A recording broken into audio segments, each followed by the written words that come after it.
আসসালামু আলাইকুম। আমরা ছিলাম জিয়াংগাংয়ে, এখন হাই স্পিড ট্রেনে যাচ্ছি সাংহাইতে। তো আজকে একটা ঘটনা ঘটছে।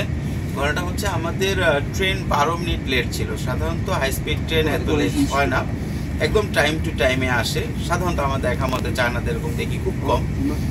তো আমার সাথে দুইজন ছিলেন, একজন বাংলাদেশি একজন চাইনিজ। তো বাংলাদেশি যিনি ছিলেন রিল্যাক্স, 10-12 মিনিট লেট হইতেই পারে। আর যিনি চাইনিজ ছিলেন উনি অস্থির হয়ে গেছেন যে এরকম তো লেট হবে না, কেন আমাদের হাই স্পিড ট্রেন লেট হলো, কি কারণে হইতে পারে।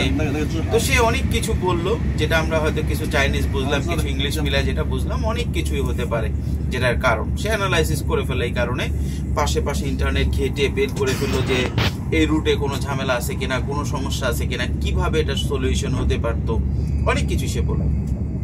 তো এটা থেকে আমার কাছে মনে হলো যে আমরা যারা বাংলাদেশি আছি, আমাদের ভিতরে যে প্র্যাকটিসটা আছে যে ঠিক আছে এটা হচ্ছে, সমস্যাটা হচ্ছে, কোনো সমস্যা না এটা নিয়ে আমরা একটা একজন ঠিক আছে এটা রেল কর্তৃপক্ষের দোষ বা অমুকের দোষ, ঠিক আছে, এটা নিয়ে আর কোনো সে নাই।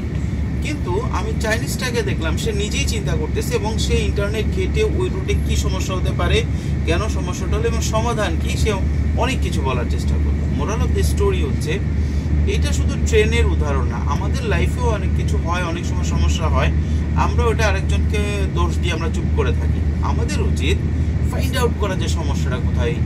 এবং আমার মনে হয় এই কারণেই আসলে চাইনিজরা বা জাপানিজরা, কোরিয়ানরা এত ইমপ্রুভ করতেছে। আমাদেরকে ওই প্র্যাকটিসটা করা উচিত যে কেন, কি কারণে, কোন পথে সমস্যাটা হচ্ছে। এটা শুধু ট্রেন যাত্রায় না, লাইফের প্রতিটা যাত্রায় এইভাবে আমাদেরকে অ্যানালাইসিস করতে হবে। ধন্যবাদ।